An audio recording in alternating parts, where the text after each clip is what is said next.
আমার নবী পাক সাল্লাল্লাহু তাআলা আলাইহি ওয়াসাল্লাম যখন 25 বছর বয়স ছিল আমার নবীজি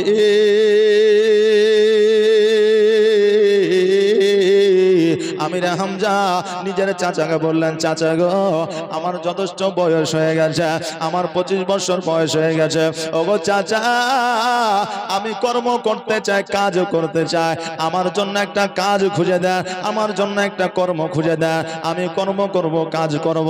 আমির হামজা বলল, ভাতিজা শোনো, তোমার জন্য যে কাজ খুঁজবো আজকে মক্কা নগরের মানুষরা বলবে, দেখ রে দেখ, আজকে নবীজির আব্বা নাই মা নাই বলে আজকে তাকে লালন পালন করতে পারলো না, আজকে বাচ্চা অবস্থায় 25 বছর বয়সে লোকের বাড়িতে কাজের জন্য লাগিয়ে দিয়েছে।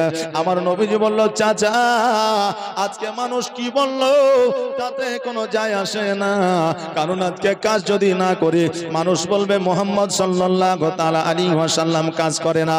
আবার যদি কাজ করি কিছু মানুষ বলবে, দেখ রে দেখ, আজকে মুহাম্মাদের মা নাই, আজকে আব্বা নাই বলে আজকে তার চাচারা বাড়িতে লালন পালন করলো না, একবার কাজ করার জন্য পাঠিয়ে দিয়েছে। চাচা গো মানুষ বলার কর্তব্য, মানুষ বলবে, ওই দিকে লক্ষ্যপাত করে কোনো কাজ হবে না, আমার জন্য একটা কাজ দেখে, আমি নিজে নবীজি কাজ করতে চাই। এবার আমির হামজা বললেন, শোনো গো আমাদের বর্তমানে একজন বাদশাহিনী আছে, আমাদের বর্তমানে একজন রানী আছে, যেই রানীর নাম হলো হযরত খাদিজাতুল কুবরা রাদিয়াল্লাহু তাআলা আনহা। জোরে বলেন সুবহানাল্লাহ। আমার খাদিজা তখন একটা নয় দুইটা নয় চারটা সম্পদের মালিক ছিলেন, চারটা সম্পদের মালিকানা নিয়ে, ওই চারটা সম্পদের মালিকানা নিয়ে তিনি একজন রানী ছিলেন। ওই সময় মক্কা নগরে একজন বাদশাহী ছিলেন, একজন বাদশাহ ছিলেন, ওনার আব্বা জানের নাম ছিল খালিদ, ওনার মায়ের নাম ছিল ফাতেমা বিনতে, ওনার মায়ের নাম ছিল আপনার ফাতেমা বেরাদার মিল্লাতে ইসলামিয়া।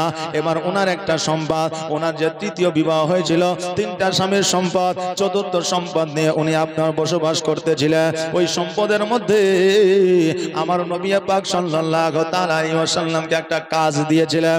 আমির হামজা গিয়ে মা খাদিজাতুল কুবরা রাদিয়াল্লাহু তাআলা আনহাকে বললেন, ওগো আমাদের বাদশাহিনী,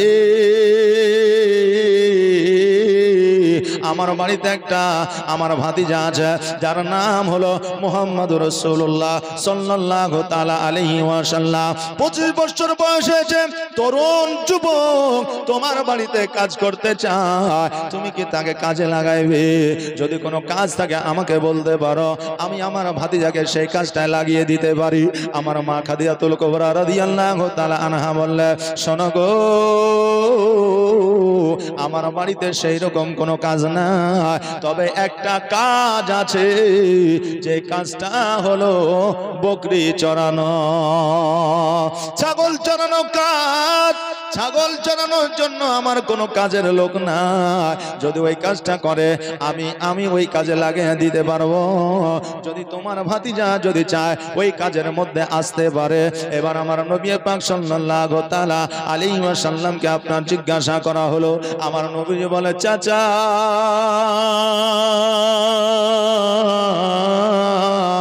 কাজ যেমনই হোক না কেন আমি নবীজি ওই কাজটাই করতে চাই। মা খাদিজাতুল কুবরা রাদিয়াল্লাহু তাআলা আনহাকে বললেন, আমার খাদিজাতুল কুবরা রাদিয়াল্লাহু তাআলা আনহা বললেন, যদি তোমার ভাতিজা কাজ করতে চায় আমার কোনো অসুবিধা নাই, আগামী কালকে থেকে এই কাজে লাগিয়ে দাও। আমার নবীজি সাল্লাল্লাহু তাআলা আলাইহি ওয়াসাল্লাম সকালবেলা আপনার গেলেন আমার খাদিজাতুল কুবরা রাদিয়াল্লাহু তাআলা আনহার বাড়িতে। আমার খাদিজাতুল কুবরা রাদিয়াল্লাহু তাআলা আনহার বাড়িতে যাইয়া সকালবেলা যেন আপনার ছাগল বকরিগুলো নিয়ে চলে গেল। এবার যে ছাগলগুলা 4 জন রাখালে আপনার দেখাশোনা করতো, ওই ছাগলগুলা আমার নবীজি একাই নিয়ে গেছে।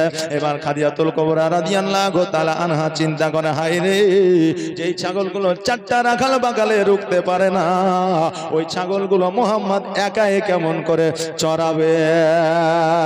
এই আমার সৈন্যরা, এ আমার দাসীরা, শোনো শোনো, চলো আমরা ছাদের উপরে গিয়ে দেখি মোহাম্মদ কেমন করে এই ছাগলগুলোকে সামলায়। কারণ এতগুলো ছাগল সামলানো তার দ্বারা সম্ভব নয়। আমরা দেখব আর আমরা অট্ট হাসি হাসবো। এবার ছাদের উপরে গেল, ছাদের উপরে যা যখন তাকায় দেখছে যে ছাগলগুলো নিজে নিজে চরণ করে, আর আমার নবীজি একটা বাবলা গাছের ছায়ায় হাতের উপরে মাথা দিয়ে যেন আরাম করে। খাদিজা অবাক হয়ে গেল, এটা কেমন করে হয়? এতগুলো ছাগল নিজে নিজে চরণ করে, আর মুহাম্মদ সাল্লাল্লাহু তাআলা আলাইহি ওয়াসাল্লাম এই এক জায়গায় ঘুমায় আছে, চোখ দুটো বন্ধ করে নিয়ে আরাম করতেছে। এটা কেমন করে হতে পারে? এটা তো সম্ভব নয়। তবে বোঝা যায় নিশ্চয় এই যুবকের মধ্যে কিছু অলৌকিক দৃশ্য আছে। জোরে বলেন সুবহানাল্লাহ। এই যুবকের মধ্যে নিশ্চয় কিছু অলৌকিক দৃশ্য আছে। হঠাৎ করে কিছুক্ষণ পরে দেখে যে একটা সাপ যেন আমার নবীজির মাথা মোবারকের উপরে ফনা তুলে যেন আপনার দাঁড়ায় গেছে। এবার খাদিজাতুল কুবরা রাদিয়াল্লাহু তাআলা আনহা ডাক দিয়া বলে, ওরে আমার সৈন্যরা, আর দেরি করিও না, দেরি করিও না, যাও যাও, জলদি করে যাও। ওই দেখো আব্দুল্লাহর পুত্র আমিরে হামজা রাদিয়াল্লাহু তাআলা আনহুর ভাতিজা মুহাম্মদ রাসূলুল্লাহ সাল্লাল্লাহু তাআলা আলাইহি ওয়াসাল্লামের মাথার উপরে একটা মস্ত বড় সাপ ফনা তুলে দিয়েছে। না জানি কখন দংশন করে নিবে, কখনো কামড় দিয়ে দিবে। জলদি করে যাও আর ওই সাপটাকে তোমরা মেরে দাও। সৈন্যরা তাড়াহুড়া করে একখানা লাঠি নিয়ে সবাই যেন ছুটতে আরম্ভ করেছে। এবার আমার দয়ার নবী মায়ার নবীর কাছে যাইয়া যখন দেখছে নবী একাই আরাম করে, কিন্তু সাপ আর দেখা যায় না। নবীজিকে যা বলে, মুহাম্মদ তোমার এই জায়গায় নাকি সাপ ছিল। আমাদের রানী, আমাদের বাদশাহিনী দেখলো, এখনো সাপ কেন দেখা যায় না? আমার নবীজি মিচকে হাসি দিয়া বলে, শোনো রে, আমার মাথার উপরে যে সাপ ছিল এটা কি তোমরা দেখেছো? বলে না। বলে তোমরা যখন দেখোনি তখন আর তোমাদের দেখতে হবে না, তোমরা রাজদরবারে ফিরে যাও। এবার সৈন্যরা বলল, না না না, আমাদের রানী যখন বলেছে আমরা কেমন করে ফিরে যাই, তুমি বলো এই জায়গায় তুমি সাপ দেখেছো কিনা? আমার নবীজি বলে, এই সৈন্যরা তোমরা কি দেখেছো সাপ? বলে না, যখন সাপ তোমরা দেখোনি তখন সাপও নাই। যাও তোমরা রাজদরবারে গিয়ে তোমাদের রানী খাদিজাতুল কুবরা রাদিয়াল্লাহু তাআলা আনহাকে জানাইয়া দাও যে ওই জায়গায় কোনো রকমের সাপ না। সৈন্যরা আসিয়া আমার খাদিজাতুল কুবরা রাদিয়াল্লাহু তাআলা আনহাকে ডাক দেয়া বললেন, ওগো আমাদের বাদশাহিনী, ওগো আমাদের রানী, আপনি যে সাপ আছে বলে পাঠাইলেন, ওই জায়গায় তো কোনো সাপ নাই, ওই জায়গায় কোনো সর্প নাই, আমরা তো দেখতে পাইলাম না। খাদিজা বলল, ওই জায়গায় সাপ ছিল, আমি নিজেই দেখেছি। অতএব এটা কেমন করে হতে পারে? আমার খাদিজাতুল কুবরা রাদিয়াল্লাহু তাআলা আনহা বলে, হায় রে, আমি জানতে পারলাম, বুঝতে পারলাম, প্রথম দেখাতেই বুঝেছি এই ছেলেটার মধ্যে অলৌকিক কিছু দৃষ্টি, অলৌকিক কিছু ঘটনা আছে। আর আজকে এখন আমি আরো পিওর ভাবে বুঝে গেলাম এই ছেলেটার মধ্যে অলৌকিক দৃশ্য কিছু আছে। নবী আমার ছাগল পাগল চড়ায়া যখন খাদিজাতুল কুবরা রাদিয়াল্লাহু তাআলা আনহার বাড়িতে আসলেন, আনহার বাড়িতে আসার পরে আমার খাদিজা জিজ্ঞাসা করে, ও মুহাম্মদ সাল্লাল্লাহু আলাইহি ওয়াসাল্লাম, তোমার মাথার উপরে আমি একটা সাপ দেখলাম, কিন্তু সৈন্যরা যখন গেল তখন সাপ তো দেখা গেল না। ছাগল বকরিগুলো নিজে নিজেই চড়ে, কারো জমিতে যায় না, কারো আপনার আলে যায় না, কোথাও যেন যায় না, একই জায়গায় চরণ করে। আর যে জায়গাটায় চরণ করে ওই জায়গা আবার যেন অটোমেটিক ঘাস বেরিয়ে যায়, ছাগলগুলো ওই জায়গায় চরণ করে। জোরে বলেন সুবহানাল্লাহ। 4টা রাখালে আমার এতগুলো ছাগল চড়িয়েছে, কিন্তু কোনোদিন আমার ছাগলের পেট পূরণ করাইতে পারেনি, কোনোদিন আমার ছাগলের পেট ভরেনি। আজকে তুমি ছাগল চড়াতে গেলে একাই, আমার ছাগলগুলো সব ছাগলের পেট পূরণ হয়ে যায়। ছাগলগুলো বদমাইশি করেনি, কোনো জায়গায় যায়নি, একই জায়গায় চরণ করেছে। সব চাইতে বড় কথা হইল, আমি দেখলাম যে জায়গায় চরণ করে ওই জায়গায় ঘাস যেন আবার উৎপন্ন হয়ে যায়। মুহাম্মদ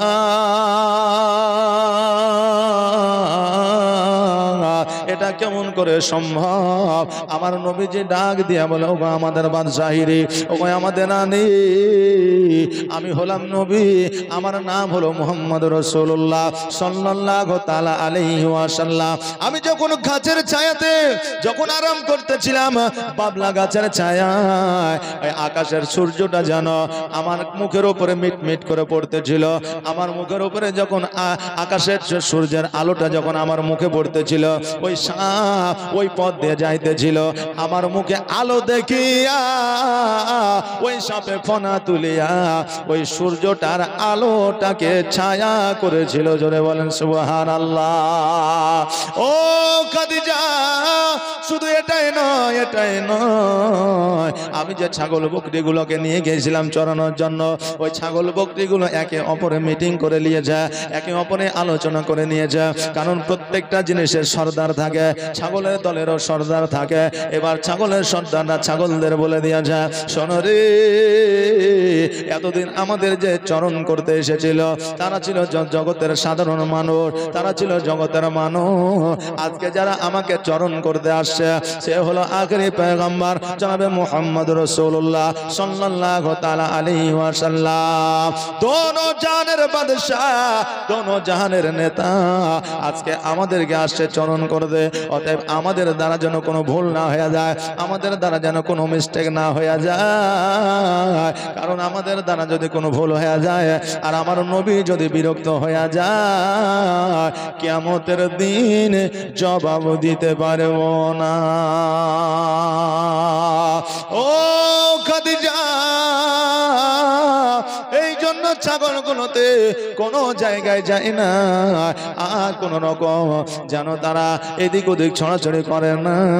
আমার আল্লাহ ঘাসগুলোকে বলে দিয়েছে, ঘাস রে, আজকে আমার নবীজি ছাগল বকরি চরানোর জন্য গিয়েছে। অতএব আমার নবীজিকে যেন কোন রকমের কথাবার্তা খাদিজার কাছ থেকে শুনতে না হয়, কোন রাখালের কাছ থেকে যেন শুনতে না হয়, কোন মানুষের কাছে যেন শুনতে না হয়। এই জন্য ঘাস তুই অটোমেটিক বার হয়ে যাবি, আর ছাগল খেয়ে যেন ছাগলের পেটটা যেন পূরণ হয়ে যায়।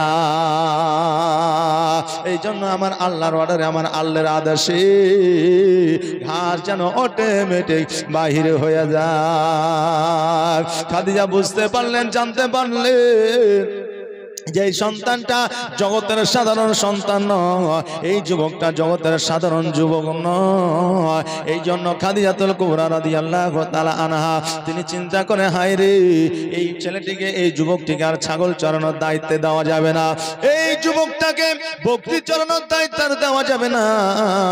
পরের দিন আমার খাদিজাতুল কুবরা রাদিয়াল্লাহু তাআলা আনহা আমার নবীজিকে সেনাপতির দায়িত্বটা দিলেন। জোরে বলেন সুবহানাল্লাহ। সেনাপতির দায়িত্বটা দিলেন। আমার নবীজি বললেন, খাদিজা, আজকে যে আমাকে যে জায়গাটা দেওয়া হলো, এই জায়গাটায় তো অন্য কেউ ছিল, আজকে আমি এই জায়গাটায় আসলাম। ও হয়তো রাগ করবে, ওর হয়তো বেতন কাটা যাবে, ও হয়তো জায়গাটা তার প্রমোশন হবে না। আমার খাদিজা বললে, শোনো গো, আজকে যে তোমাকে যে জায়গাটা দিয়েছে, আগে যে জায়গাতে ছিল সে ওই জায়গাতে থাকবে, তার বেতন ওটাই থাকবে, তার কোনো রকমের মান কমবে না। কিন্তু একটা ছিল তোমাকে দিয়ে আমি খাদিজা দুটো বানাইলাম। জোরে বলেন সুবহানাল্লাহ। একটা ছিল, আমি খাদিজা দুটো বানায় দিলাম, কারণ তোমাকে দিয়ে ছাগল চরণ আর করা যাবে না, তোমাকে দিয়ে আমি খাদিজা ব্যবসা করাবো, বাণিজ্য করাবো। ও মুহাম্মদ, তুমি আগামী কালকে থেকে তুমি রেডি হয়ে যাবা, বাড়িতে বলে দিবা তোমাকে আমি ব্যবসায় পাঠাবো, বাণিজ্যে পাঠাবো। আমার নবীজি বললে, শোনো, আমি যদি ব্যবসায় যাই, বাণিজ্যে যাই, আমার চাচার অর্ডারের দরকার আছে, অর্ডারের প্রয়োজন আছে, আদেশের প্রয়োজন আছে। খাদিজা বলল, মুহাম্মদ সাল্লাল্লাহু তাআলা আলাইহি ওয়াসাল্লাম, তুমি কি কোনোদিন ব্যবসা করেছো, বাণিজ্য করেছো? আমার নবীজি বললে, শোনো গো, আমি জীবনে ব্যবসা করি নাই, বাণিজ্য করি নাই ঠিকই, কিন্তু আমার চাচারা গিয়েছে ব্যবসা বাণিজ্যে, আমি গিয়েছিলাম আমাদের চাচাদের সঙ্গে, মিশরে গিয়েছি, সিরিয়ায় গিয়েছি, আমি ব্যবসা করার জন্য আমার চাচাদের সঙ্গে, কিন্তু ব্যবসা করিনি ঠিকই, কিন্তু ব্যবসা বাণিজ্য আমি দেখেছি। অতএব আমি নবীজি আমার দ্বারা ব্যবসা বাণিজ্য হবে, আমি ব্যবসা বাণিজ্য করতে পারবো। আমার খাদিজাতুল কুবরা রাদিয়াল্লাহু তাআলা আনহা বললে, তবে ঠিক আছে, যাও যাও যাও, তোমার চাচার কাছ থেকে অর্ডার নিয়ে নাও। বাড়িতে আসলেন, আসার পরে চাচা আমির হামজাকে বলে, চাচা গো, আমাদের বাদশাহিনী আমাকে সেনাপতির জায়গাটা দিয়েছে, আমাকে রাজ্যপালের জায়গাটা দিয়েছে। ওগো চাচা,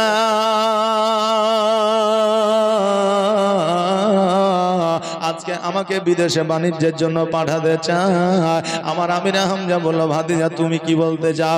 আমার নবীজি বললেন আমি যাব। আমার আমির হামজা বললেন ঠিক আছে, তুমি যদি যাও আমি কোনো বাধা দিব না।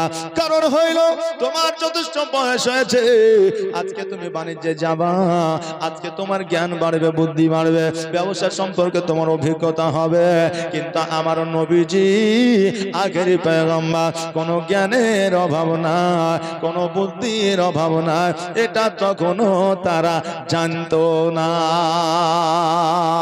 আমার নবীজির চাচা আমির হামজা রাদিয়াল্লাহু তাআলা আনহু আপনার রাজি হইয়া গেল। আমার মুহাম্মদ রাসূলুল্লাহ সাল্লাল্লাহু তাআলা আলাইহি ওয়াসাল্লাম আপনার রেডি হয়ে গেল, সমস্ত আপনার জামা কাপড় গুছিয়ে নিলে। এবার চিন্তা করে খাদিজা যেই দিন বলবে সেই দিন ব্যবসায় চলে যাব, বাণিজ্যে চলে যাব। এবার আমার নবী পাক সাল্লাল্লাহু তাআলা আলাইহি ওয়াসাল্লাম রাজ দরবারে গেলেন। রাজ দরবারে যাওয়ার পরে খাদিজা বললেন, শোনো গো, আগামী কালকে তোমাদের বাণিজ্যে চলে যেতে হবে। মুহাম্মদ শুধু একা নয়, তার সঙ্গে সৈন্যরা যাবে যারা আগে বাণিজ্য করেছে। নবী আমার বললেন ঠিক আছে, কোনো অসুবিধা নাই। এবার বাবাজি ভাইরা, পরের দিন উটের পিঠে যেন আপনার যেই আপনার চাদরকে চাপায় নিয়ে, ব্যবসাটা মূল ছিল আপনার চাদরের, যেইটাকে আমরা কম্বল বলতাম একটা সময়ে, ওই রকম আপনার চাদরের ব্যবসা ছিল। ওই চাদরগুলো আপনার উটের পৃষ্ঠে চাপায় লইয়া সমস্ত সৈন্য লইয়া আমার নবীজি বাণিজ্যের দিকে আগাতে লাগলে। এবার বাণিজ্যে যখন রাস্তা দিয়ে যাচ্ছে, সামনে একটা রাস্তা, পেছনে একটা রাস্তা, ডান দিকে একটা রাস্তা, বাম দিকে একটা রাস্তা। এবার আমার নবীজি ডাক দিয়ে বলে, সৈন্যরা কোন রাস্তা দিয়ে যাওয়া যাবে? এবার সমস্ত খাদিজার সৈন্যরা বলল, ডান দিকে রাস্তা হইয়া চলো। আমার নবীজি বললেন, না না না, সামনে রাস্তা হইয়া যাব, সামনে রাস্তা হয়ে গেলে ভালো হবে। এবার বলল, মুহাম্মদ আমরা অনেকদিন ব্যবসায় যে গেছি, আমরা অনেকদিন বাণিজ্যে এসেছি, সামনে রাস্তাটা বন্ধ হয়ে গেছে, সামনে রাস্তাটা জংলা হয়ে গেছে, সামনে রাস্তাটা দিয়ে মানুষ চলে না, গাছগাছরায় পরিপূর্ণ হয়ে গেছে, উট নিয়ে যাওয়া যাবে না। আমার নবীজি বলল, সৈন্যরা রে, তোমরা আমার পিছু পিছু আসো, আমি সামনে সামনে যাব, রাস্তা অটোমেটিক তৈরি হয়ে যাবে। আমার নবী যখন উট লইয়া সবার আগে আগে যায়, রাস্তা যেন অটোমেটিক তৈরি হয়ে যায়, গাছপালাগুলো যেন ডান দিকে বাম দিকে সরে যায়। এবার মিডিল পয়েন্টে যখন গেছে, দেখছে যেন যত অসুস্থ গাধা আছে, উট আছে, যত অসুস্থ আপনার জীবজন্তু আছে, সমস্ত অসুস্থ জীবজন্তুগুলা ওই রাস্তার মাঝে যেন আপনার পড়ে আছে। আমার নবীজিকে দেখা সমস্ত জন্তুগুলা যেন খুশি হয়ে গেল। ওরে আমাদের রহমাতাল লিল আলামিন এসেছে, আমাদের আখিরি পয়গম্বর জনাবে মুহাম্মদ রাসূলুল্লাহ সাল্লাল্লাহু তাআলা আলাইহি ওয়াসাল্লাম এসেছে। আমরা যেহেতু তিনাকে পেয়ে গেছি, আমাদের আর অসুস্থতা থাকবে না। তিনার ওসিলায় আমাদের সমস্ত অসুস্থতা দূর হয়ে যাবে। এতগুলো আপনার জন্তু দেখা আমার নবীজি নামলে, সৈন্যরা বলছে, মুহাম্মদ উটের পৃষ্ঠে থেকে নামা যাবে না, এত জঙ্গলের মধ্যে ডাকাতরা হয়তো ডাকাতি করে নিতে পারে, আমাদের বাণিজ্যের মালগুলো নিয়ে যেতে পারে। অতএব ওগো মুহাম্মদ, তুমি যেন উটের পৃষ্ঠে থেকে নামিও না। আমার নবীজি বললেন, আমার সমস্ত জিনিসপত্র নেওয়া তো দূরের কথা, আজকে কোনো ডাকাত আসবে না। আমার নবী যখন নামলে উঠে না যেন আমার নবীর সঙ্গে কথা বলে, আমার নবী যেন তাদের কথা বুঝতে পারে।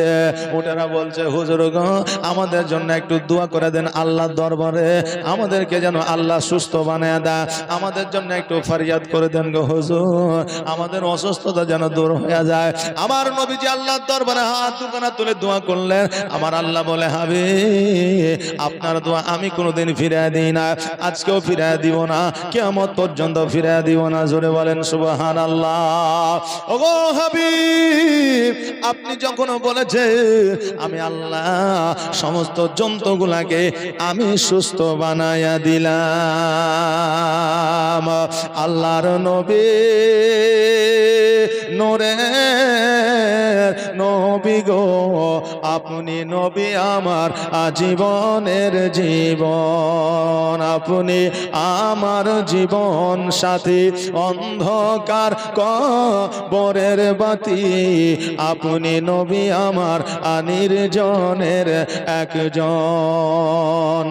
আল্লাহর নবী নূরের নবী গো আপনি নবী আমার আজীবনের জীবন, আপনি আমার জীবন সাথী, অন্ধকার কবরের বাতি, আপনি নবী আমার নির্জনের একজন। আল্লাহর নবী নূরের নবী গো আপনি নবী আমার আজীবনের জীবন। আর দেখে আপনার মজেজা ভাগবতী হয় খাদিজা, আর দেখে আপনার মজেজা ভাগবতী হয় খাদিজা, সপে দিল নবী আজীবন আর যৌবন। আল্লাহর নবী নূরের নবী গো আপনি নবী আমার আজীবনের জীবন। খোদার নবী নূরের নবী গো আপনি নবী আমার আজীবনের জীবন।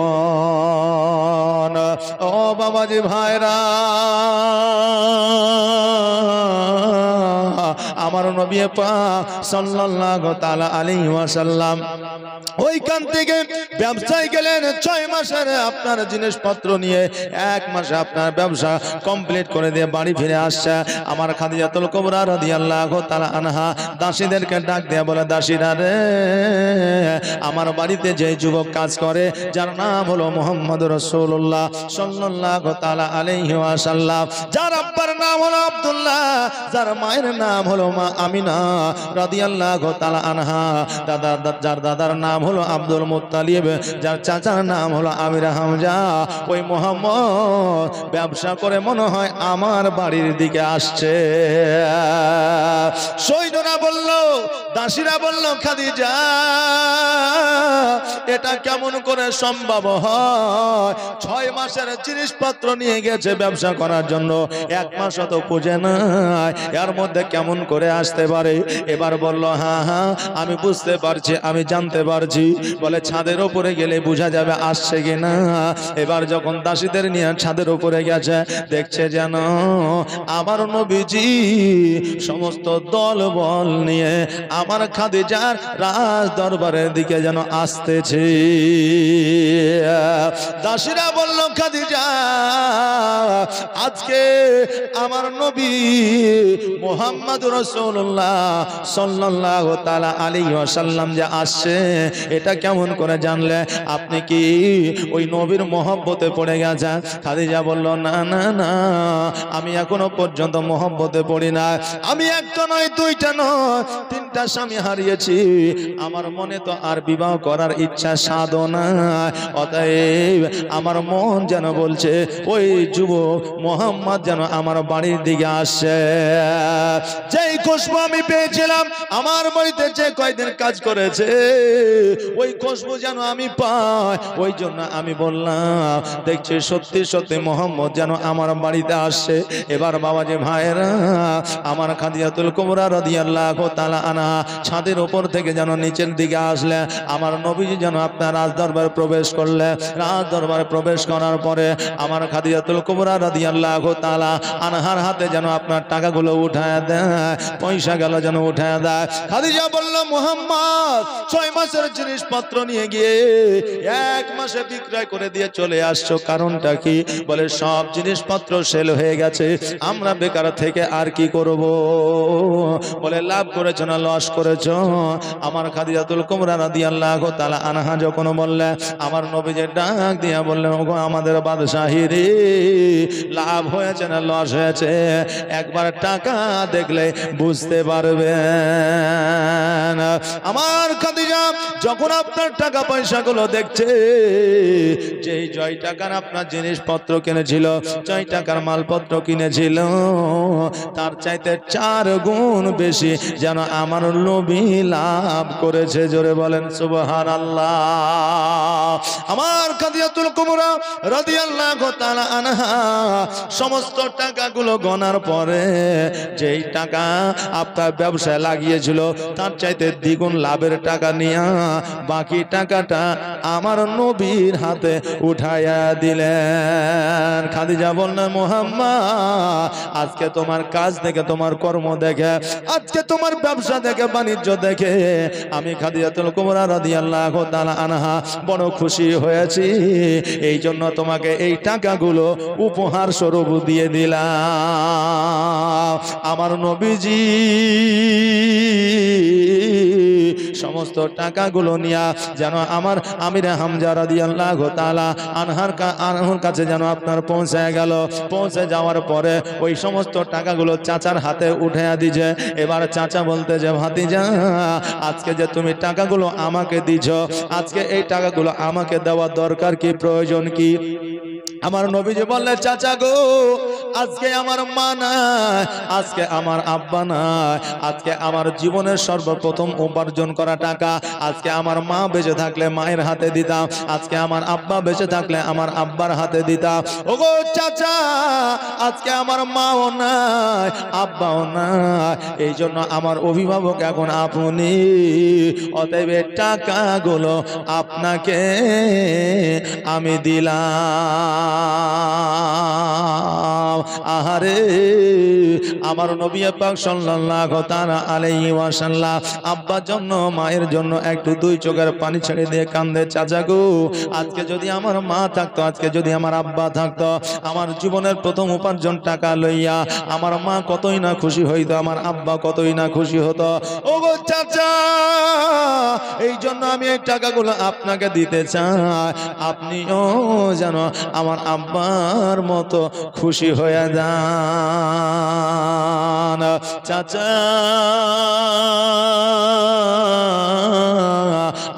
দেরি করিয়েন না, দেরি করিয়েন না, এই টাকাগুলো আপনার কাছে রেখে দেয়।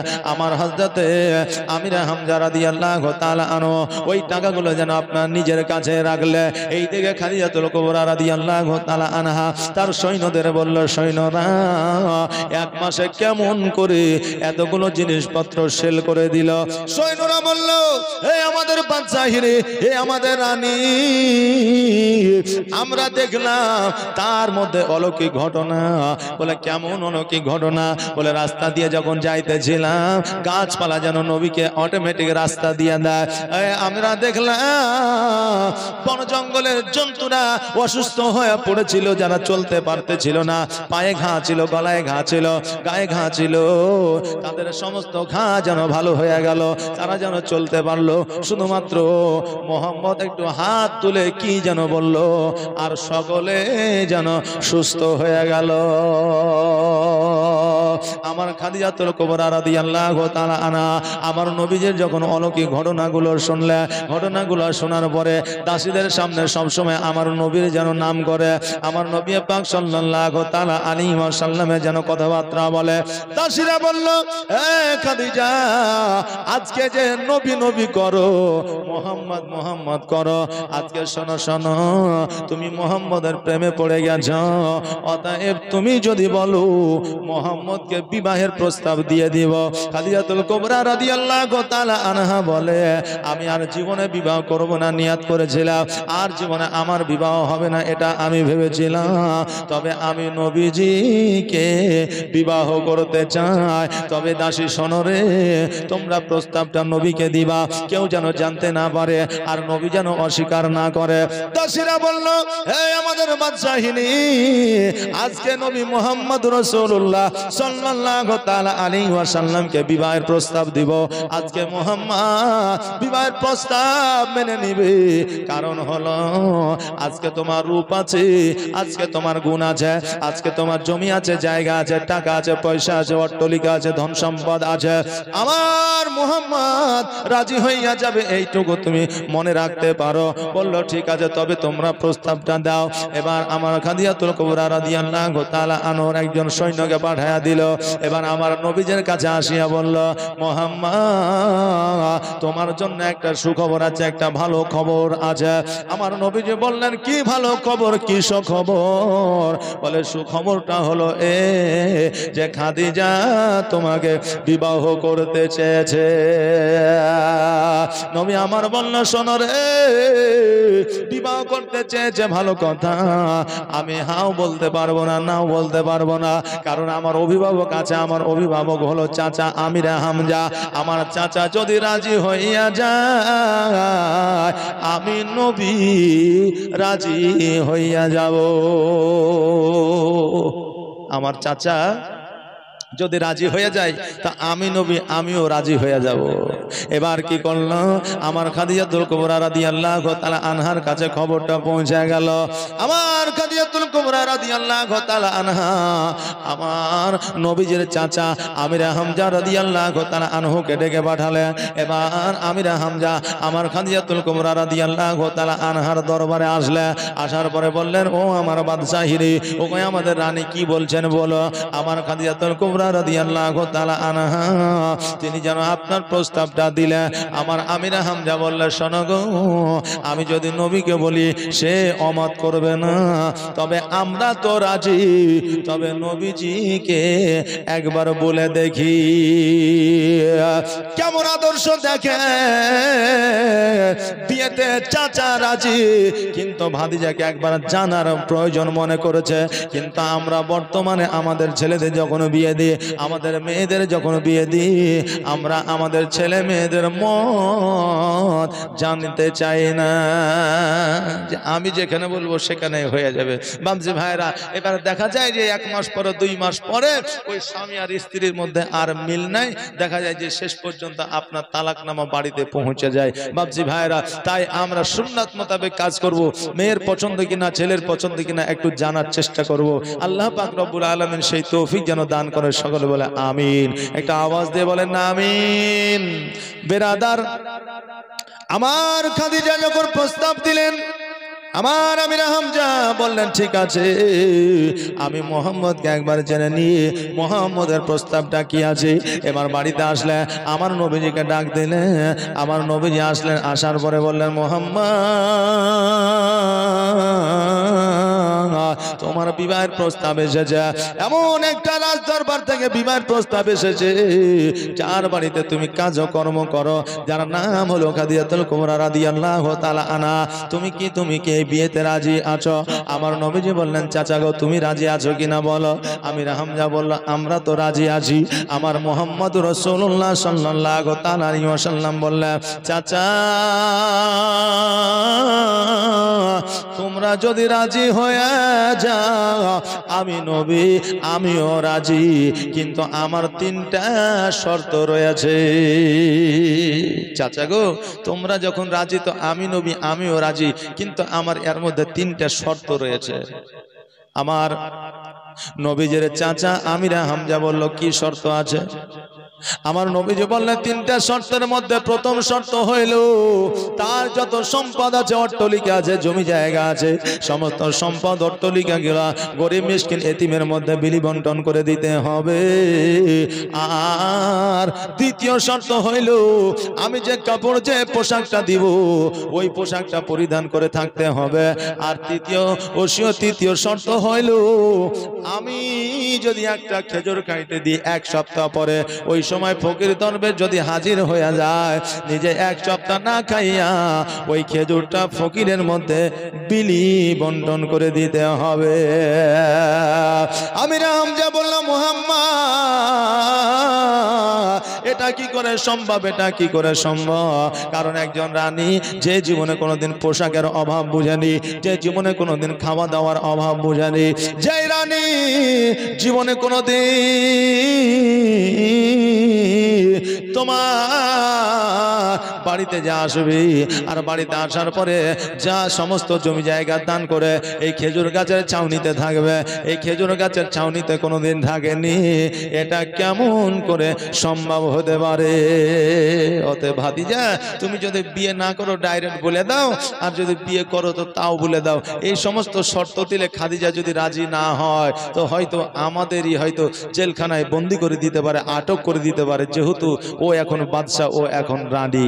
আমার নবীজি বললেন, চাচা গো ওই চিন্তা করতে হবে না, ওই ভাবনা করতে হবে না। একবার খাদিজাতুল কুবরা রাদিয়াল্লাহু তাআলা আনহাকে গিয়ে বলেন, আমার খাদিজাতুল কুবরা রাদিয়াল্লাহু তাআলা আনহা রাজি হয়ে যাবে। চাচা আমিরা হামজা বলল, না না না, আমার দ্বারা বলা সম্ভব নয়, আমি বলতে পারবো না, এই জন্য বলতে পারবো না। যদি রাগান্বিত হয়ে যায়, যদি আমাকে বন্দি করে দেয়, খবরটা এই জায়গায় এই পর্যন্ত রয়ে গেল, খবর যেন খাদিজাতুল কুবরা রাদিয়াল্লাহু তাআলা আনহার বাড়িতে যেন পৌঁছালো না। একদিন, দুই দিন, তিন দিন, চার দিন, পাঁচ দিন, সাত দিন, এইভাবে দিনগুলো অতিবাহিত হয়ে যায়, কিন্তু আমার খাদিজার বাড়িতে যেন কোনো খবর না যায়। খাদিজা সৈন্যকে ডাক দিয়ে বলল, সৈন্য রে, আমি যে প্রস্তাব পাঠাইলাম ওই প্রস্তাবের উত্তর এখনো পর্যন্ত আসলো না, যাও যাও আমিরা হামজাকে একবার ডেকে নিয়ে আসো। আমিরা হামজা রাদিয়াল্লাহু তাআলা আনহুকে ডেকে নিয়ে আসা হলো। এবার আমিরা হামজাকে বলল, ও চাচা শোনো গো, আমি যে একটা বিবাহের প্রস্তাব পাঠিয়েছিলাম ওই বিবাহের প্রস্তাবটা কি হইল? আমার চাচা আমিরা হামজা চিন্তা করে, হায় রে, এখন যদি এই তিনটা শর্ত বলে দিই হয়তো খাদিজা রেগে যাবে, অতএব তিনটা শর্ত দেওয়ার দরকার নাই, ডাইরেক্ট বলে দিব বিবাহ করবে না। আমিরা হামজা বলল, খাদিজা আমার ভাতিজা বিবাহ করবে না বলে দিয়েছে। যেমন এই কথা বলেছে, আমার খাদিজাতুল কুবরা রাদিয়াল্লাহু তাআলা আনহা অঝর নয়নে যেন কান্না করতে আরম্ভ করেছে, দুই চোখের পানি যেন আপনার ফেলাতে আরম্ভ করেছে। আমিরা হামজা চিন্তা করে, আল্লাহ, খাদিজা তো অঝর নয়নে কান্দে কেন? আমার নবীজির চাচা আমিরা হামজা বলল, খাদিজা তুমি এইভাবে কাঁদিও না রে মা, তুমি যদি এইভাবে কান্না করো আমি আমিরা হামজা সহ্য করতে পারবো না। ও খাদিজা, আমার ভাতিজা বিবাহ করবে না এটা ডাইরেক্ট বলে নাই, তবে বলেছে বিবাহ আমি করতে পারি, তবে তিনটা শর্ত আছে। আমার খাদিজাতুল কুবরা রাদিয়াল্লাহু তাআলা আনহা বলে, কি তিনটা শর্ত বলো বলো? বলে, প্রথম শর্ত হলো তোমার সমস্ত সম্পদগুলো বিলি বন্টন করে দিতে হবে, দান করে দিতে হবে, সাদকা করে দিতে হবে। দ্বিতীয় শর্ত হইল নবী যে কাপড় যে পোশাকটা দিবে সেই পোশাকটা তোমাকে পরিধান করতে হবে। তৃতীয় শর্ত হইল এক সপ্তাহ না খেয়ে অনাহারে আমার নবীর বাড়িতে রয়েছ, ওই সময় একটা খেজুর তোমাকে দিয়েছে, ফকির আসলে নিজে না খেয়ে ওই খেজুরটা ফকিরকে দিয়ে দিতে হবে। আমার খাদিজাতুল কুবরা রাদিয়াল্লাহু তাআলা আনহা বলে, আমার নবী যে তিনটা শর্ত দিয়েছে, বলে হ্যাঁ চাচা গো, আজকে আমি খাদিজা বলতে আছি এই তিনটা শর্ত তো দূরের কথা, এই তিনটা শর্ত তো দূরের কথা, আমি খাদিজা এই সম্পদ বিলি বন্টনের কথা তো দূরের কথা, আমি খাদিজা আমি নবীর জন্য নিজের কলিজা পর্যন্ত বাহির করে দিব, কোন রকমের অসুবিধা হবে না। আমিরা হামজা বলল খাদিজা তাহলে কি তুমি রাজি? আমার খাদিজাতুল কুবরা রাদিয়াল্লাহু তাআলা আনহা বললেন আমি রাজি। তোমা আপনার ভাতিজা মুহাম্মদ সাল্লাল্লাহু তাআলা আলাইহি ওয়াসাল্লাম রাজি কিনা দেখে। এবার আমার হযরতে আমিরা হামজা রাদিয়াল্লাহু তাআলা আনহু নবীজির কাছে এসে প্রস্তাব দিলেন। আমার নবীজিকে বললেন খাদিজা রাজি হয়ে গেছে। আমার নবীজি বললেন খাদিজা যখন রাজি আমিও নবী রাজি হয়ে গেলাম। যখন খাদিজার সঙ্গে আমার নবীজির বিবাহ হয়, আমার নবীজির বয়স ছিল আপনার 25, আর আমার খাদিজাতুল কুবরা রাদিয়াল্লাহু তাআলা আনহার বয়স ছিল আপনার 40। ও বাবাজি ভাইরা, আমার নবীজি সেই আমলে খাদিজাকে বিবাহ করেছিলেন। একটা নয়, দুইটা নয়, পাঁচটা নয়, সাতটা নয়, 70টা উট মোহরানা দিয়েছিলেন। জোরে বলেন সুবহানাল্লাহ। আর এখন আমরা যখন বিয়ে করতে যাই তখন আগে আমরা পণটা হিসাব করে নিই 4 লাখ হবে না 5 লাখ হবে।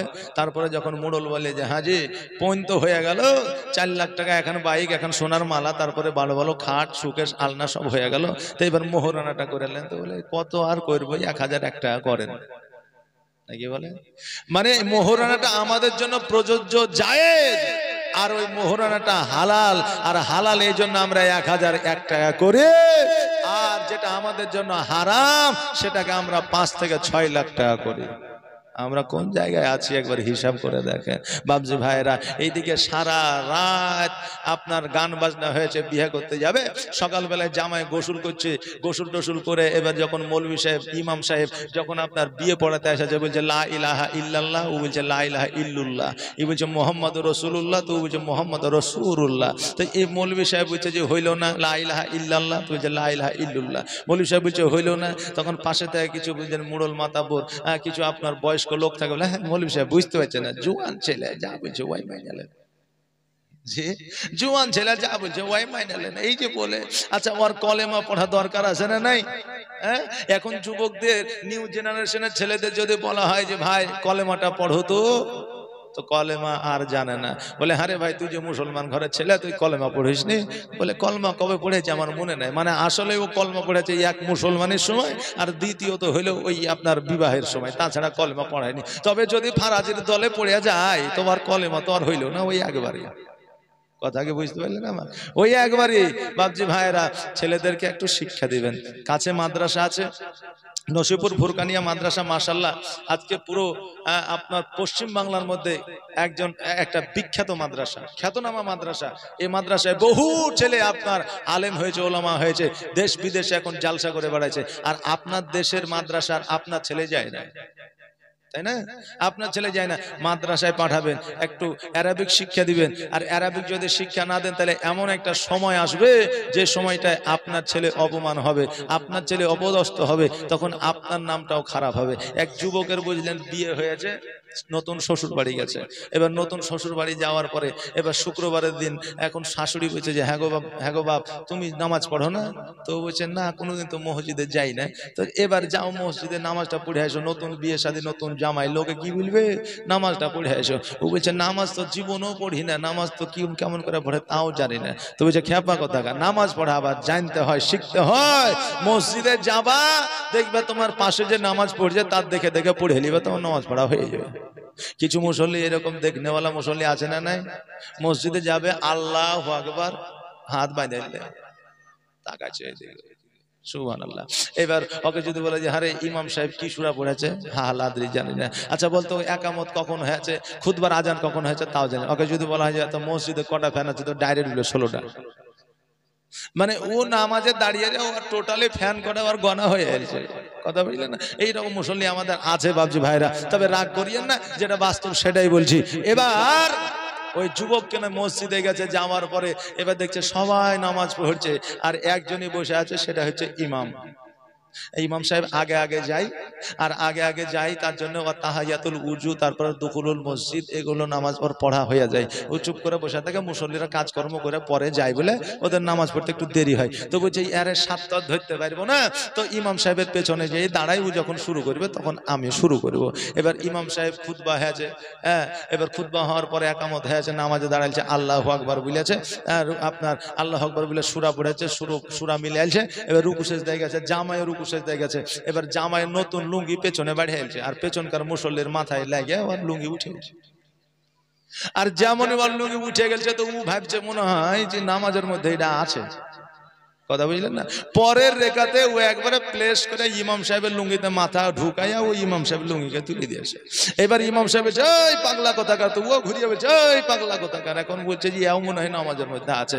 বাপজি ভাইরা, হাসির কোনো কারণ নাই, এইরকম মানুষ অনেক আছে নাদান, যারা নামাজ সম্পর্কে কিছুই জানে না, ইমামের কাছে যায়ও না, বুঝেও না, বসেও না। আচ্ছা বলেন, এই কাণ্ডটা যে ঘটাইলো, তো ওই মুসল্লিরা তার ব্যাপারে জানলো না যে কার জামাই বেটা, কার বাড়ি কোথায়, ঘর কোথায়, জানবে না যে, হ্যাঁ, তো মান ইজ্জত কার যাবে? আপনার যাবে, হ্যাঁ, আপনার ছেলের যাবে। অতএব একটু ইসলামিক জ্ঞান, একটু ইসলামিক শিক্ষা ছেলের মধ্যে দেন। এখন কিছু আমাদের বয়স্ক লোক আছে যারা মসজিদে যেছে, বুঝলেন তো, পোতাকে সাথে করে, জীবনে 5 ওয়াক্ত যায় না মসজিদে, শুধু জুম্মার দিনে পোতাকে সাথে করে নিয়ে যায়, পাশে খানে দাঁড় করিয়ে দিয়েছে, 5 বছর 6 বছরের পোতা।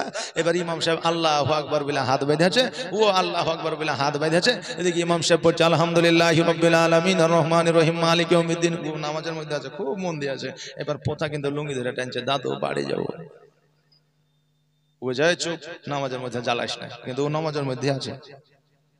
বুঝে নামাজের মধ্যে জ্বালাস না, ও নামাজের মধ্যে আছে। আচ্ছা বলেন, ওর নামাজ হবে? যে পোতাকে লিয়ে যান মসজিদে, কোনো অসুবিধা নাই, কোনো বাধা নাই, কারণ ওরাও দেশের, ওরাই হচ্ছে দেশের ভবিষ্যৎ, সমাজের ভবিষ্যৎ, দশের ভবিষ্যৎ, নিয়ে যান। কিন্তু জায়গা মতো আপনি নামাজটা পড়তে দাঁড়া করান, যাতে আপনার নামাজে কোনো ব্যাঘাত না ঘটে। বাপজি ভাইরা, আমি বলছিলাম আমার নবী পাক সাল্লাল্লাহু তাআলা আলাইহি ওয়াসাল্লাম 70টা উট মোহরানা দিয়েছিলেন। আজকে বর্তমানে আমরা কিন্তু ওই মোহরানা আদায় করি না। অনেক আছে মোহরানা ওয়াদা করেছে, আমার বিবিকে দিব বলেছি, কিন্তু এখনো পর্যন্ত দিই না। ও বাবাজি ভাইরা, শোনো গো, বিবির কাছে যদি দাবিদার থাকে, মোহরানা দিব বলেছেন, এখনো পর্যন্ত আদায় করেননি, হয় বিবিকে মোহরানাটা দিবেন, আর নইলে বিবিকে বলে দিবেন, বিবি রে, আমি তোকে এত টাকা, এত সম্পদ, এতটা সোনা দিব বলেছিলাম, দেওয়া আমার দ্বারা সম্ভব হইল না, আর পারবো না, অতএব আমাকে খুশি মনে তুমি ছাড় দিয়ে দিও। বিবি আপনাকে ছাড় দিবে না? অবশ্যই দিবে, কারণ বিবি মহব্বত করে আপনাকে, আপনি মহব্বত করেন বিবিকে। বেরাদার মিল্লাত ইসলামিয়া, তাই বিবির কাছে আপনি ছাড় নিলেন, নাহলে বিবি কিন্তু কিয়ামতের দিন ধরবে, সেদিন কিন্তু আপনাকে ছাড়বে না। বাবাজি ভাইরা, আমার মায়েরা, এবার আমার নবী পাক সাল্লাল্লাহু তাআলা আলাইহি ওয়াসাল্লাম খাদিজাতুল কুবরা রাদিয়াল্লাহু তাআলা আনহাকে বিবাহ করলেন। এবার বিবাহ করার পরে প্রথম রাত্রে আমার খাদিজার কাছে রয়েছে, মধ্যরাত্রি যখন হয়েছে, আমার নবী পাক সাল্লাল্লাহু তাআলা আলাইহি ওয়াসাল্লাম উঠে যেন আপনার বাড়ি থেকে বাইর হয়ে গেছে। এবার আমার খাদিজাতুল কুবরা রাদিয়াল্লাহু তাআলা আনহার যখন ঘুমটা ভেঙে যায়, ডান দিকে হাত দেয় নবী নাই, বাম দিকে হাত দেয় নবী না। এবার চট করে যেন ঘুমটা ভেঙে গেছে। খাদিজাতুল কুবরা রাদিয়াল্লাহু তাআলা আনহা চিন্তা করে, আল্লাহ গো,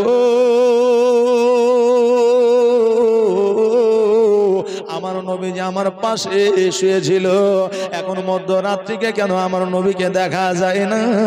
আমার নবীজি কোথায় গেছে, কি করেছে? এবার আমার খাদিজাতুল কুবরা রাদিয়াল্লাহু তাআলা আনহা যেন আমার নবীজিকে রাজপ্রাসাদে আপনার খোঁজাখুঁজি করেছে, কোন জায়গায় যেন নবীকে পাওয়া যায় না। এবার আমার খাদিজা চিন্তা করে, আল্লাহ, এত রাত্রিতে নবীকে কোথায় খুঁজবো, কোথায় গেলে পাবো? আমার খাদিজাতুল কুবরা রাদিয়াল্লাহু তাআলা আনহা আপনার রাজ দরবার থেকে যেন আপনার বাহির হয়ে গেলে, এবার বাহির হয়ে যাওয়ার পরে আমার খাদিজা যেন ডান দিকে তাকায়, বাম দিকে তাকায়, সামনে তাকায়, পেছনে তাকায়, কিন্তু আমার নবীজিকে যেন খুঁজে পাওয়া যায় না। শুভের সাদেকের সময় হয়ে গেছে, আকাশ যেন ঝলমল করছে, সকাল হবে এমত অবস্থায় দেখছে যেন আমার নবীজি পাহাড়ের ওপরে সেজদায় পড়ে ইয়া হাবলি উম্মতি উম্মতি বলে কাঁদে। জোরে বলেন সুবহানাল্লাহ।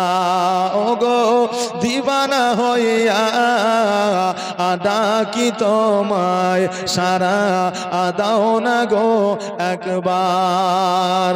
ওগো পাগল হইয়া ডাকি তোমায়, সারা দাও না গো একবার। আর প্রথম যেদিন আসিলে ভবে, আর জিন্ন ইনসা দরদ পড়ে কত গৌরবে। আর প্রথম যেদিন আসিলে ভবে, আর জিন্ন ইনসা দরদ পড়ে কত গৌরবে। যাক রহমতের সীমানায় কাঁদে আসিতে সিজদায়। ওগো গুনাহগার উম্মত আছে আমার, কেমন হবে পার। ওগো দিবানা হইয়া ডাকি তোমায়, সারা দাও না গো একবার। ওগো পাগল হইয়া ডাকি তোমায়, সারা দাও না গো একবার। আর তোমার নোরে এ জগৎ নোরানি, আর জিন্ন ইনসা দরদ পড়ে ফারেশতা আসমানি। আর তোমার নূরে এ জগৎ নোরানি, আর জিন্ন ইনসা দরদ পড়ে ফারেশতা আসমানি। যাক রহমতের সীমানায় কাঁদে আসিতে সিজদায়। ওগো গুনাহগার উম্মত আছে আমার, কেমন হবে পার। ওগো দিবানা হইয়া ডাকি তোমায়, সারা দাও না গো একবার। ওগো পাগল হইয়া ডাকি তোমায়, সারা দাও না গো একবার। আল্লাহুম্মা সাল্লাল্লাহু মাওলানা মুহাম্মদ ওয়ালা আলিহি মাওলানা মুহাম্মদ সাল্লাল্লাহু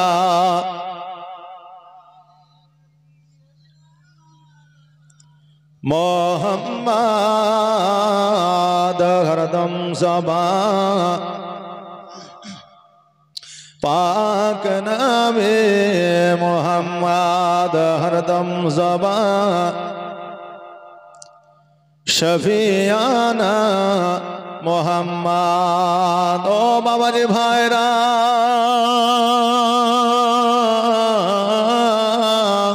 আমার খাদিজাতুল কুবরা রাদিয়াল্লাহু তাআলা আনহা নিজ দিকে আপনার তাকায়া দেখছে যেন আমার নবীজি পাহাড়ের উপরে ইয়া হাবলি উম্মতি উম্মতি বলে কাঁদে। আমার নবীজির দিকে তাকায়া আমার খাদিজা যেন পাহাড়ের উপরে ওঠার চেষ্টা করে, কিন্তু যে পাহাড়ের সিঁড়ি নাই, যে পাহাড়ে ওঠার কোনো রাস্তা না, ওই পাহাড়ে যেন আমার খাদিজা যেন উঠতে পারে না। এবার চিন্তা করে আল্লাহ, ওই পাহাড়ে আমি কেমন করে উঠবো, আমার নবীর কাছে কেমন করে আমি পৌঁছাবো। খাদিজা যেন চেষ্টা করেও পারে না। এবার চিন্তা করে আল্লাহ গো, আমি একটু হামাগুড়ি দিয়ে উঠবো, যে হামাগুড়ি দিয়ে উঠলে আমি নবীর কাছে পৌঁছে যাব। ও আল্লাহ, আমি একটু চেষ্টা করে দেখি, কারণ আমি জীবনে কোনোদিন পারে উঠি নাই গো আল্লাহ, জীবনে কোনোদিন বাড়ি থেকে আমি বাহির হই নাই, জীবনে কোনোদিন আমি কোনো জায়গায় যাই না গো আল্লাহ। আজকে আমার নবীর মোহাম্মতে, আজকে আমার নবীর টানে আজকে এই পাহাড়ে এসে উপস্থিত হয়েছে। আল্লাহ গো, আমি যেন পাহাড়ে আমার নবীর কাছে যাইতে পারি, সেই তৌফিক তুমি দান করে দাও। আমার খাদিজাতুল কুবরা রাদিয়াল্লাহু তাআলা আনহা যেন আপনার হামাগুড়ি দিয়া হাঁটুর সাহায্যে, হাতের কহিনার সাহায্যে যেন আপনার হামাগুড়ি দিয়া পাহাড়ের উপরে উঠলো, পাহাড়ের উপরে উঠিয়ে আমার নবীর কাছে যেমনই পৌঁছেছে, আমার নবী যেন দন্দায়মান হইয়া আমার নবী যেন খাড়া হয়ে গেছে। নবীজি বলে, খাদিজা রে, আজকে তুমি আমার কাছে এসেছো কেন? আজকে আমার কাছে হাজির হয়েছো কেন? আমার খাদিজা বলছে, ইয়া রাসূলুল্লাহ, ইয়া হাবিবাল্লাহ, নবী গো,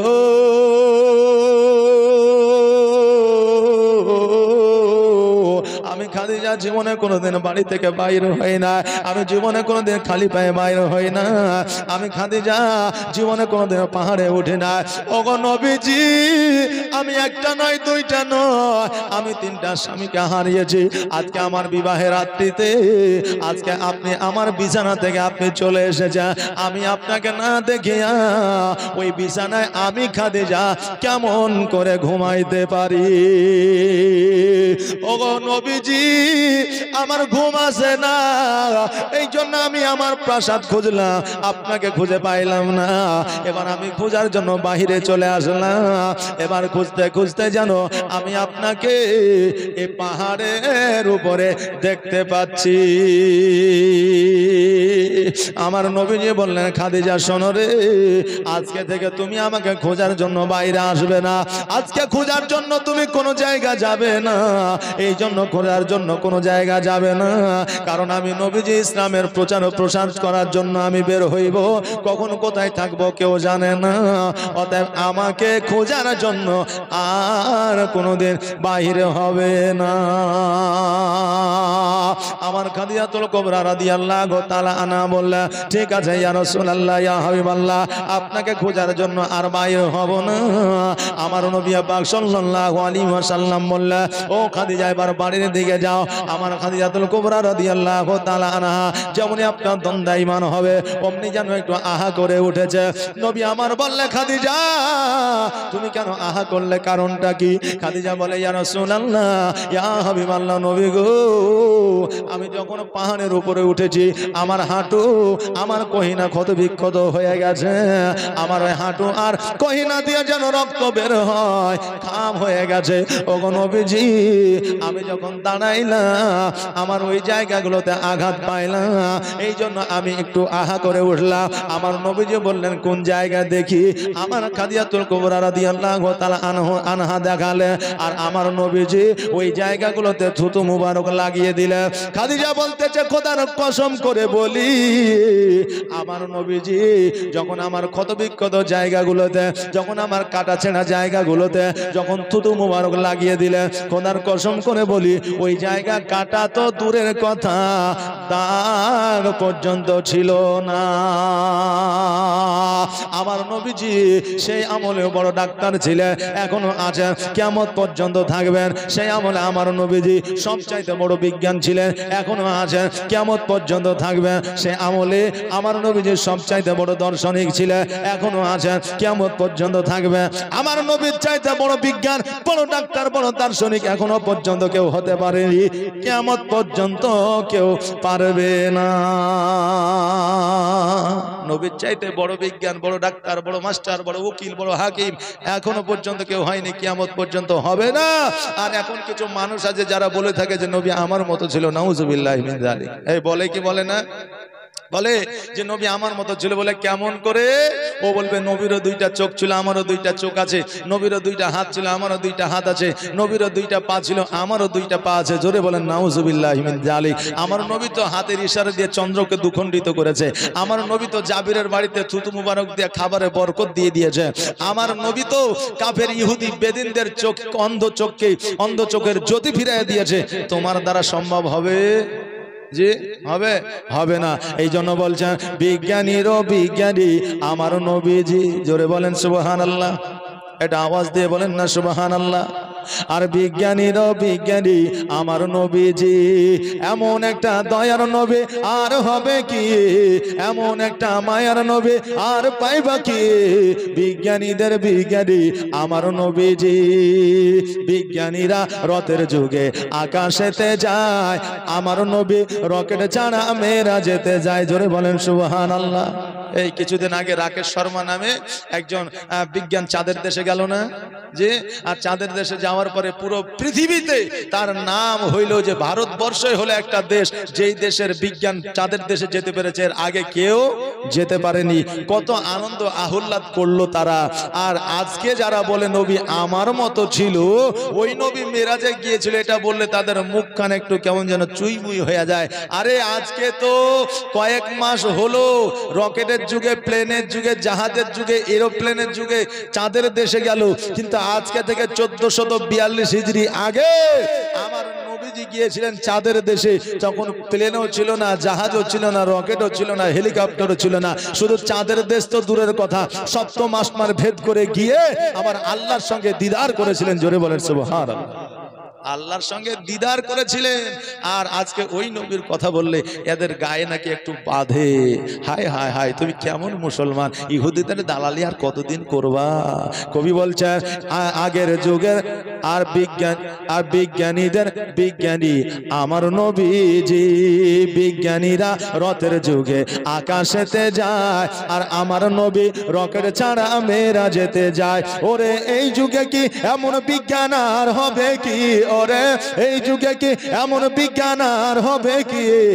বিজ্ঞানীদের বিজ্ঞানী আমার নবীজি। বিজ্ঞানীদের বিজ্ঞানী আমার নবীজি।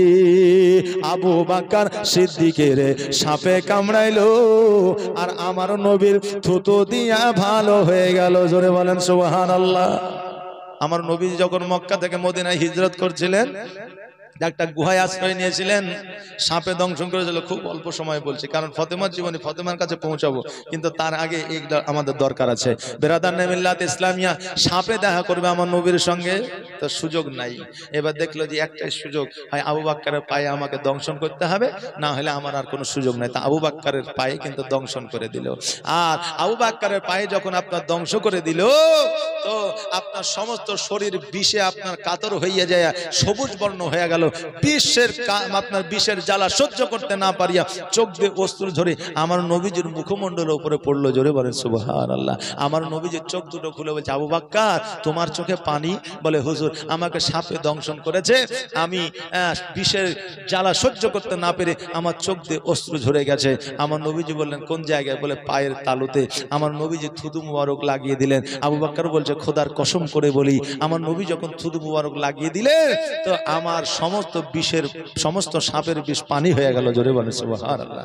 এখন যারা বলে নবী আমার মতো, তাদের থুতু যদি ঘামাচিতে দিয়ে দেওয়া হয় তো ভালো হওয়া তো দূরের কথা, ঘা হয়ে যায়, জীবাণু আক্রান্ত হয়ে ক্যান্সার হয়ে যাবে, ভালো জীবনও হবে না। উই আবার বলছে নবী আমার মতো ছিল, নাউজুবিল্লাহি মিন যালিক। আরে তুই তো দূরের কথা, এখন বর্তমানে ডাক্তারের কাছে নিয়ে গেলে প্রথমে 10টা ইনজেকশন দিবে, তারপরে আপনার রক্ত পরীক্ষা করবে। রক্ত পরীক্ষা করার পরে বলবে যে এই পেশেন্টটা আসলে বাঁচবে না মরবে, নাকি বলেন? হ্যাঁ, তাহলে নবীজি তো এখনকার ডাক্তারের চাইতে বড় ডাক্তার না ছোট ডাক্তার? বড় ডাক্তার। আমার নবীর মতো ডাক্তার আর কিয়ামত পর্যন্ত কেউ আসবে না। তাই বলছে আবু বকর সিদ্দিকের সাপে কামড়াইলো, আর আমার নবীর থুতু দিয়া ভালো হয়ে গেল। ওরে এই যুগে কি এমন ডাক্তার আর হবে কি, ওরে এই যুগে কি এমন ডাক্তার আর পাইবা কি। বিজ্ঞানীদের বিজ্ঞানী আমার নবীজি। বিজ্ঞানীদের বিজ্ঞানী আমার নবীজি। এমন একটা দয়ার নবী আর হবে কি, এমন একটা মায়ার নবী আর পাইবা কি। বিজ্ঞানীদের বিজ্ঞানী আমার নবীজি। আগের যুগের মানুষের অসুখ কম হতো, আর আমার নবীর কাছে আসলে ভালো হয়ে যেত। জোরে বলেন সুবহানাল্লাহ। আগের যুগের মানুষের অসুখ কম হইতো, আর নবীর কাছে আসলে ভালো হয়ে যেত। তো নবী কি প্যারাসিটামল, ক্যালপল, ওমেসডি এসব কোনো ওষুধ দিত নাকি?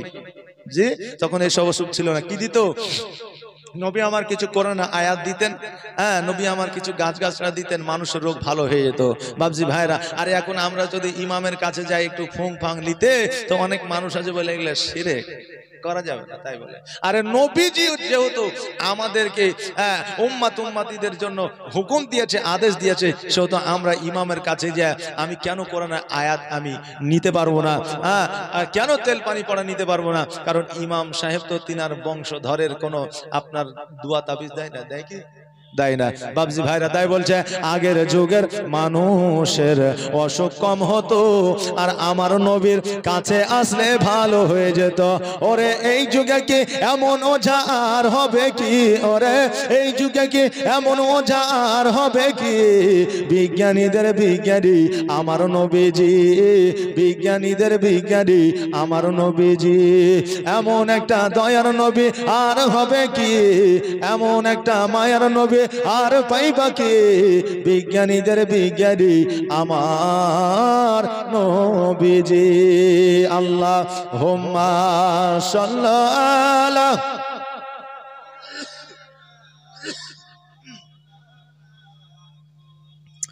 ওয়ালা আলি সাইয়্যিদিনা মুহাম্মদ সাল্লাল্লাহু আলা মুহাম্মাদিন मोहम्मद हरदम ज़बान से निकालो पाक नामे मोहम्मद हरदम ज़बान शफियाना मोहम्मद। আমার নবীজি যখন থুতু মুবারক লাগাইয়া দিলেন, আমার খাদিজা বলছেন খোদার কসম করে বলি, আমার নবী যখন থুতু মুবারক লাগাইয়া দিলেন, আমার ওই জায়গায় দাগ পর্যন্ত ছিল না। আমার নবীজির কথা শুনিয়া আমার খাদিজা বাড়ির দিকে আসলে, আমার নবীজি সকালবেলা যখন খাদিজার বাড়ির দিকে আসে গো, মক্কা নগরের মানুষরা বলে, দেখ রে দেখ, আজকে আব্দুল্লাহর বেটা মা আমিনার বেটা, আজকে মুহাম্মদ রাসূলুল্লাহ সাল্লাল্লাহু তাআলা আলাইহি ওয়াসাল্লাম এমন একজনকে বিবাহ করেছে যার টাকার অভাব নাই, পয়সার অভাব নাই, যার সম্পত্তির অভাব নাই, ছাগলের অভাব নাই, যার উটের অভাব নাই, যার বাড়ির অভাব নাই।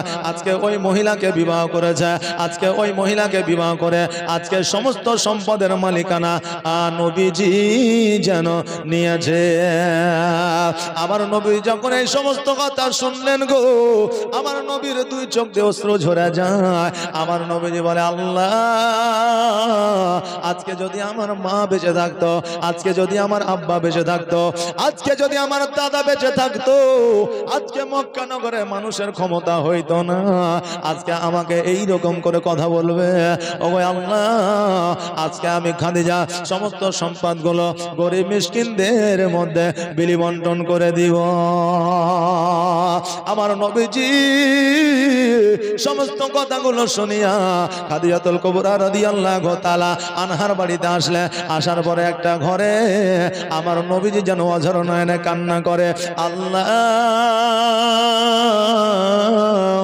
এই মানুষের কথা আমার কলিজায় বড় আঘাত লাগে। খাদিজা যখন দেখলো আমার নবীজি কান্দে গো, আমার নবীজির কাছে আসিয়া বলে, ইয়া রাসূলুল্লাহ, ইয়া হাবিবাল্লাহ, নবী গো, আপনি কেন কাঁদেন? আপনার চোখে কেন পানি? নবী গো, আপনি দয়া করে কান্নাটা বন্ধ করে, আপনার কান্না দেখলে আমি খাদিজা যেন সহ্য করতে পারি না। আমার নবীজি বলে, খাদিজা,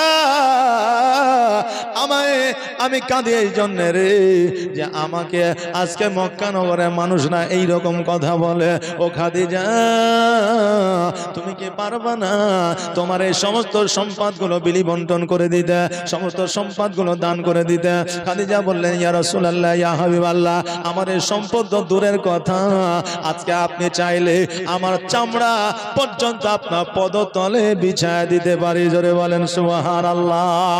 স্বামী স্ত্রী মহব্বত কত দেখে, এই স্বামী স্ত্রীর মধ্যে মহব্বত থাকা হলো আমার নবীজির সুন্নাত। আজকে স্ত্রী যদি একটু মিচকে হাসি দেয়, স্বামী যদি একটু মিচকে হাসি দেয়, আমার দয়ার নবী মায়ার নবী সাল্লাল্লাহু তাআলা আলাইহি ওয়াসাল্লাম বলে ওই স্বামী স্ত্রীকে আল্লাহ পাক রব্বুল আলামিন একটা মকবুল হজের সব দান করে দেয়।